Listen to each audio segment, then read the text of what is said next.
Dans cette vidéo, je vais vous parler des médecines douces et de la sclérose en plaques. En fait, on va se poser la question, désolé, je fais un peu de bruit quand je pose. On va se poser la question de savoir si les médecines douces ont des vertus pour une meilleure vie avec la sclérose en plaques. Alors, par médecine douce, on peut entendre hypnose, ludovine ou automassage, le yoga, la sophrologie, la réflexologie palmaire, plantaire, l'EFT, quoi d'autre? L'acupression, l'acupuncture, il y en a pas mal. Bon, bref.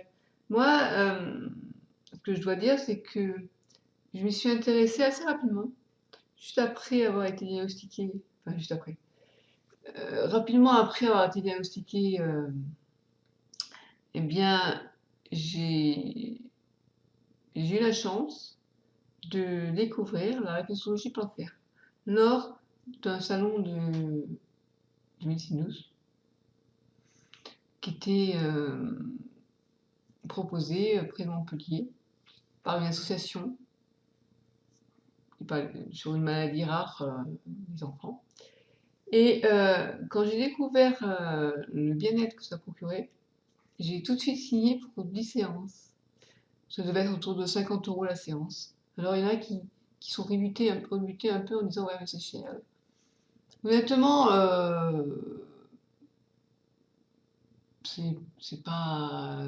Moi, je trouve pas ça cher. C'est juste qu'il faut en avoir les moyens, c'est sûr. Et, mais vous pouvez très bien vous autoriser une séance par mois. C'est vous qui voyez où vous mettez votre argent, hein. Bref, moi en tout cas, j'ai pas dit que c'était cher. C'est sûr que 10 séances d'un coup, ça fait cher. Mais c'est à voir avec le praticien.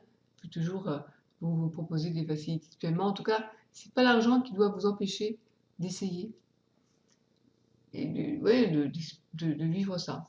Donc, euh, je ferai une vidéo à part où je vous explique en fait les vertus de la physiologie plantaire pour moi.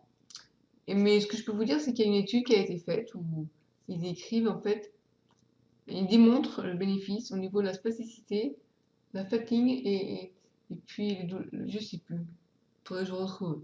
Mais en tout cas, j'ai vu qu'il y avait eu une étude faite et c'est intéressant. Parce que souvent, on dit que c'est controversé, hein, le médecine douce, voilà, on ne va pas démontrer que. Mais on s'en fiche, là, on n'est plus dans la démonstration. Nous, en tant que malade, on ne cherche pas à,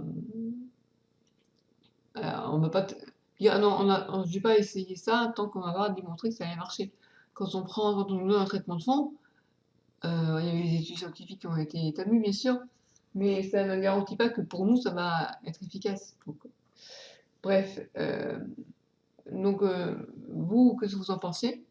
Moi, je pense que certaines médecines douces peuvent vraiment nous apporter du bien dans la vie au quotidien. Alors, je ne dis pas que ça va vous sauver la sclérose en plaques, hein, non. Mais par contre, ça peut avoir vraiment des vertus très importantes. Il y a une personne qui disait que l'acupuncture lui faisait beaucoup de bien. Moi, ça a été la réflexologie plantaire. Après, il y a la sophrologie aussi. Donc, j'ai testé la sophrologie, j'ai testé aussi la fasciathérapie. Voilà. Donc, je suis en train de lire des articles qui parlent justement du lien entre médecine douce et maladie chronique. Donc, on en reparlera. Là, c'était juste une première vidéo pour, euh, pour vous poser la question, est-ce que vous avez vous pratiquez différentes médecines douces et est-ce que ça vous apporte un bien, un plus, enfin, des bienfaits? Et si oui, eh bien partagez votre ressenti. Donc dans les commentaires ci-dessous. Et vous pouvez aller sur mon blog, télécharger un guide qui parle de la fatigue chronique, comment gérer cette fatigue chronique. Voilà. Je vous dis à bientôt sur le blog et sur la chaîne YouTube Christelle Bourgui. Bye bye.